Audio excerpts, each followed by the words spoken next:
श्री कृष्णाय नमः।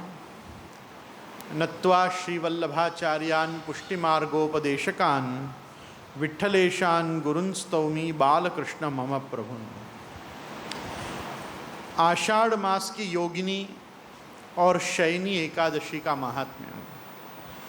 युधिष्ठिर ने पूछा, वासुदेव, आषाढ़ के कृष्ण पक्ष में जो एकादशी होती है उसका क्या नाम है? कृपया उसका वर्णन कीजिए। भगवान श्री कृष्ण बोले, नृपश्रेष्ठ, आषाढ़ के कृष्ण पक्ष की एकादशी का नाम योगिनी है। यह बड़े बड़े पातकों का नाश करने वाली है। संसार सागर में डूबे हुए प्राणियों के लिए यह सनातन नौका के समान है। तीनों लोकों में यह सारभूत व्रत है। अलकापुरी में राजाधिराज कुबेर रहते हैं। वे सदा भगवान शिव की भक्ति में तत्पर रहने वाले हैं। उनके हेममाली नाम वाला एक यक्ष सेवक था जो पूजा के लिए फूल लाया करता था। हेममाली की पत्नी बड़ी सुंदरी थी। उसका नाम विशालाक्षी था। वह यक्ष कामपाश में आबद्ध होकर सदा अपनी पत्नी में आसक्त रहता था। एक दिन की बात है, हेममाली मानसरोवर से फूल लाकर अपने घर में ही ठहर गया और पत्नी के प्रेम का रसास्वादन करने लगा। अतः कुबेर के भवन में न जा सका। इधर कुबेर मंदिर में बैठकर शिव का पूजन कर रहे थे। उन्होंने दोपहर तक फूल आने की प्रतीक्षा की। जब पूजा का समय व्यतीत हो गया तो यक्षराज ने कुपित होकर सेवकों से पूछा, यक्षों, दुरात्मा हेममाली क्यों नहीं आ रहा है? इस बात का पता तो लगाओ। यक्षों ने कहा, राजन, वह तो पत्नी की कामना में आसक्त हो अपनी इच्छा के अनुसार घर में ही रमण कर रहा है। उनकी बात सुनकर कुबेर क्रोध में भर गए और तुरंत ही हेममाली को बुलवाया। देर हुई जानकर हेममाली के नेत्र भय से व्याकुल हो रहे थे। वह आकर कुबेर के सामने खड़ा हुआ। उसे देखकर कुबेर की आंखें क्रोध से लाल हो गईं। कुबेर जी बोले, ओ पापी, ओ दुष्ट, ओ दुराचारी, तूने भगवान की अवहेलना की है। अतः क्रोध से युक्त और अपनी उस प्रियतमा से वियुक्त होकर इस स्थान से भ्रष्ट होकर अन्यत्र चला जा। कुबेर के ऐसा कहने पर वह उस स्थान से नीचे गिर गया। उस समय उसके हृदय में महान दुख हो रहा था। कोढ़ों से सारा शरीर पीड़ित था, परंतु शिव पूजा के प्रभाव से उसकी स्मरण शक्ति विलुप्त नहीं हुई थी।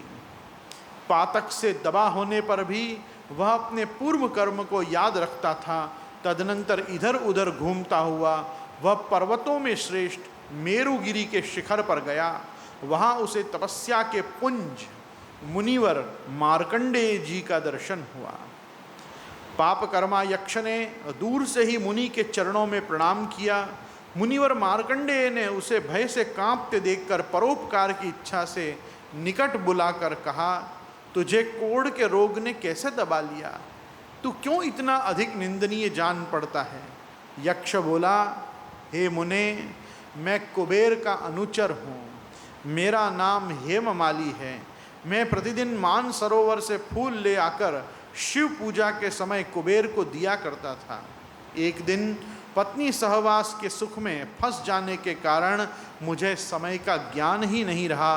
अतः राजाधिराज कुबेर ने कुपित होकर मुझे शाप दे दिया, जिससे मैं कोढ़ से आक्रांत होकर अपनी प्रियतमा से बिछुड़ गया। हे मुनिश्रेष्ठ, इस समय किसी शुभ कर्म के प्रभाव से मैं आपके निकट आ पहुँचा हूँ।